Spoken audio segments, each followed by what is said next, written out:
guys, it's Chelsea from The Financial Diet. And this week's video is brought to you by our own society at TFD. If you haven't joined yet, there is so much that you're missing. We have our monthly office hours with me, where you get to ask me anything you want. We have our monthly book club hosted by my colleague Holly, where society members themselves choose the book they want, and then we all discuss it together. We have tons of other stuff too, but perhaps most important is our monthly members only bonus video, which comes out one Tuesday every month in place of the video that's free for everyone. And here's just one little clip from a popular recent members only video. Both hustle culture generally, but also the personal finance media bubble, have been a bit of a breeding ground over the past 10 years for advice that isn't just bad on a technical level, but also profoundly damaging to us on a personal level. And these range from day-to-day sort of productivity habits to long-term investment advice. So because we got a fair amount to get into, let's dive into 6 pieces of success advice that are actually terrible for you. So if you haven't joined, hit that join button right below this video, and we'll see you at the Society at TFD. And we are heading into what is probably for most of us one of the most potentially toxic spending seasons of the year, which is the holiday season. And don't get me wrong, as someone who both loves the holidays and also is a person whose love language for others is gift giving, I am in no position to shit on the idea of giving other people meaningful gifts that express your love and bring the two of you closer and bring you both joy. But I'm also aware that this is a time of year that encourages extremely mindless, wasteful spending. According to Gallup, average Americans plan to spend $942 each on holiday gifts in 2019, and in that same year, Americans also spent $227.26 on non-gift holiday items such as decorations. And so much of our holiday spending goes to things that end up becoming waste, like excess packaging, wrapping paper, food-related waste, etc. In fact, a new survey of 2,000 Americans who celebrate a winter holiday finds respondents estimate that they average 43% more waste during this festive season. This adds up to about 29 pounds of trash per week, with the biggest holiday offender being wrapping paper, with gift bags following closely behind. And while, again, I am not here to tell you that some thoughtful gift giving should not be part of your holiday season, it always will be for me, I am here to remind you, as your resident mindful spending queen, that you can give and receive gifts in an amazing way without indulging in all of the waste. So without further ado, here are 13 holiday products that are never worth the money. Number 1 is cheap matching PJ sets, and I'm really coming for some members of my own family with this point, but it is something worth noting. So even as someone who's embracing a child-free lifestyle, I am very aware of the allure and sometimes the sentimental value of having everyone wearing that matching PJ set for the Christmas photos, or whatever holiday it is you celebrate. I am 33 years old and I am still expected to march down those stairs wearing my little reindeer covered flannel top and bottom. Sometimes that even say things like, I survived the multiple family names, Christmas, whatever year. I've done it all.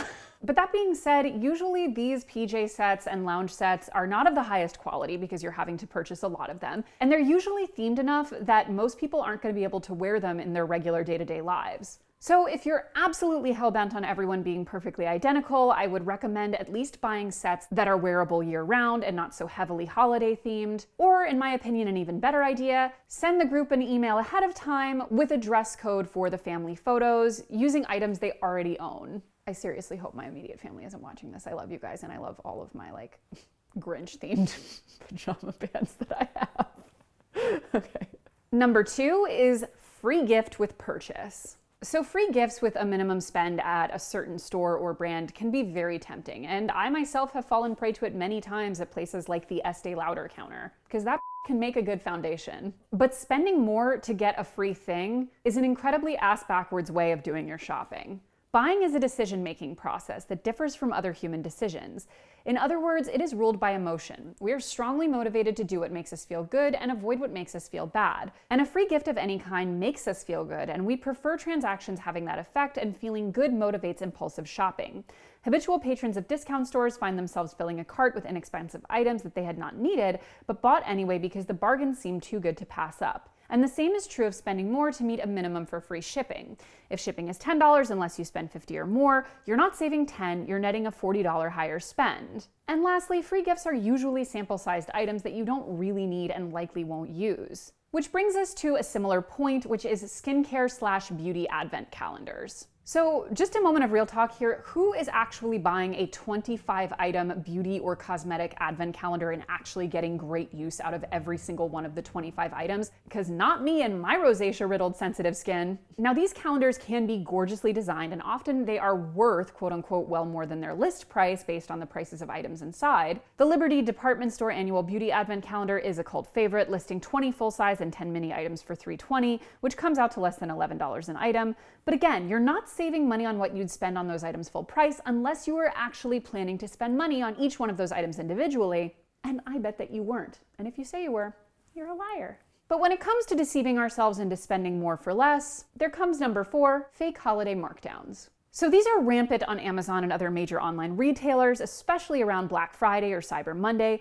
You'll see that a nonstick pan is listed at 70% off, which seems like an amazing deal, but then you'll notice that the original price is marked as $150 when you could find that same brand elsewhere for $30. That is a fake deal and a scam, and surprisingly common. Just because an item appears to be marked down on its Amazon listing doesn't mean you're necessarily getting a good deal. As one article in Mashable put it, prices can fluctuate dramatically throughout the year, and companies sometimes mark up an item only to then list it as on sale soon after. So before falling prey to any faux sale, make sure to actually do your research and verify that the original price isn't marked up to begin with.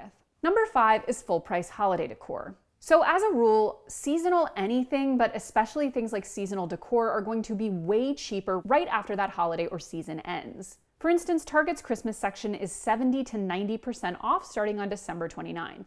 Now, of course, you shouldn't be out here just buying a bunch of cheap holiday decor just to have it, but if you did want to buy some decor items, it is imperative that you do so after the holiday is over. Make do with what you have for this coming holiday, because otherwise you are going to be spending oftentimes literally 90% more than you need to be spending for the same thing, which will very much be applicable for next year's holidays. But on that note, number 6 is one-time use holiday decorations, which as a formerly broke 20-something used to be very much a go-to for my holiday decor, and now I no longer do at all. Purchasing disposable, wasteful decorations is not just a waste of money, it's also terrible for the environment. And for example, rather than buying some sparkly plastic garland, there are plenty of equally budget-friendly and sustainable ways to make your home feel festive for the holidays, like for example, dehydrating some citrus wheels and making them into a lovely garland, or using cranberries or popcorn, or any of the old school ways that people used to decorate their homes before it was easy to get Amazon to drop a bunch of plastic at your door on a day's notice. But if you are going to insist on doing one-time use stuff, at least try to stick to materials like paper. Number 7 is holiday or themed social media traps. So selfie factories, or really just TikTok/Instagram factories, are basically inescapable now, especially around the holidays. My colleague even saw a selfie station recently at JFK on her way home from flying. And these Instagram traps, like the Rosé Mansion, which was temporary, or the Museum of Ice Cream, which is still here in New York City, charge entrance fees purely for patrons to take photos or videos in the curated spaces for social media. And now there are even holiday and holiday-adjacent versions of these, like Fa La Land in LA, or a Harry Potter Forbidden Forest experience. But the purpose of these things is to be postable. They want you to buy a ticket and post TikToks as free marketing so that your friends then buy a ticket and post to their TikToks, then their friends do, etc. There are plenty of ways of getting an enjoyable and beautiful holiday experience that don't require paying essentially to take pictures to then provide free advertising. For example, this Saturday, my husband and I and some friends are gonna go around and see all of the beautiful department store windows here in Manhattan, as well as some of the big Christmas trees, which is truly a magical and delightful experience and completely free.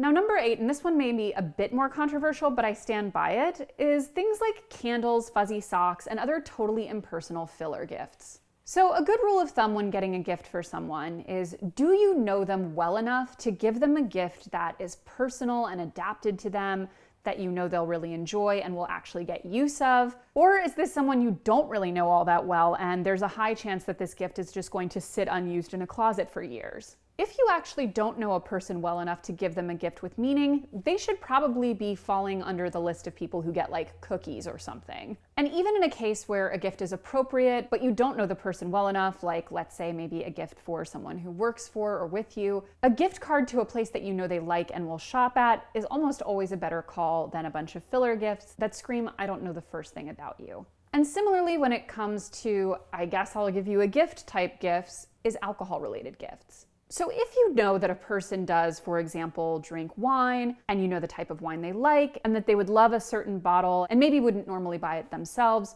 it can be okay to offer this as a gift.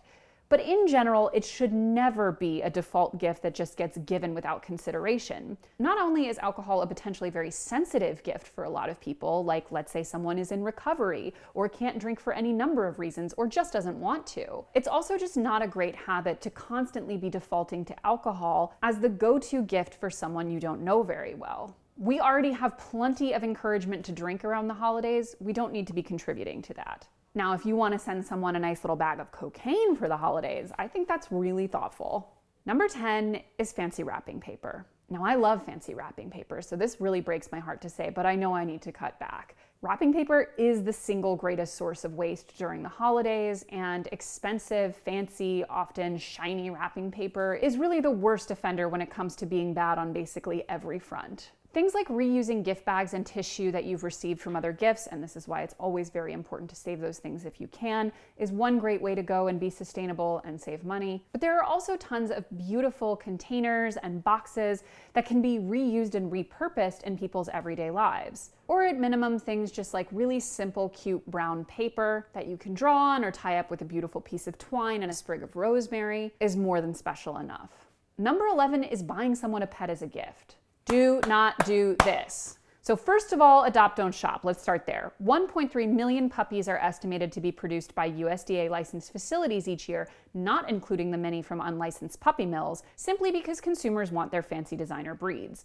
And yet many purebreds still end up in shelters anyway, making up 25% of cats and dogs in US shelters, and an estimated 1.5 million dogs and cats are euthanized by shelters every year in the US. Buying a pet is not something to do on a whim. It's not something to do unless it is something that you and the person receiving it have done an enormous amount of research on and have really determined you're prepared for. Think of all of the animals that got returned after people went back to work post-pandemic. And as much as pets can become a beautiful part of the family, they are also a massive responsibility that many people, like for example, children who might be receiving this gift, aren't prepared to live up to. Pets are a part of the family, not a stocking stuffer. And on that same note of like you're really trying to go big or go home but should definitely go home is buying someone a car or God forbid a house as a gift without their consult. So I know this looks great on Instagram, do not do this. Cars and homes are arguably two of the biggest purchases someone will make in their life, and it impacts every aspect of their daily life and finances. Not only are the items you're buying maybe something they wouldn't have necessarily bought for themselves or not perfectly adapted to their life, you often may be signing someone up for a financial commitment that they can't afford. For things like a car, for example, there may be ongoing monthly payments, if not at minimum all of the various ongoing costs associated with maintaining a car, costs which are infinitely greater when it comes to maintaining a home. And while it can feel amazing to lead someone out to the driveway and show them, some big, beautiful SUV with a big ass bow on top of it, or hand them the deed to a house, these are not the kind of decisions that should be made as a cute Instagram-worthy surprise. These are serious decisions that need to be planned for as a family, and especially under the supervision of that individual. But lastly, on a smaller scale, number 13 is gifting blank of the month subscriptions. So I'm talking things like wine of the month, cigar of the month, sock of the month. There are plenty of the month clubs in existence for literally basically anything you can think of. And monthly subscription boxes can seem like a sweet gift idea, but more often than not, you're just adding to them having even more crap they don't need. According to a survey from CouponFollow, on average, consumers had 2 active subscription boxes, spending a monthly total of around $58. Interestingly, more than a third of respondents said that they're paying for boxes they don't really use or need. These consumers indicated that certain types of subscriptions have a perceived sense of waste, but continued to purchase these boxes in order to try out new products. Now, a caveat would be if the specific subscription was specifically requested, but even then, a more intentional gift where you have actual control of the contents might still be a better option. In short, gift giving can be a beautiful thing, as can all of the other consumer moments that happen around the holidays. But it's important to not fall prey to marketing or the desire to just give something for the sake of giving it. We can enjoy the holidays without being wasteful, and starting by avoiding these 13 things is a great way to do it. As always, guys, thank you for watching, and don't forget to hit the subscribe button and to come back every Monday, Tuesday, and Thursday for new and awesome videos. Goodbye!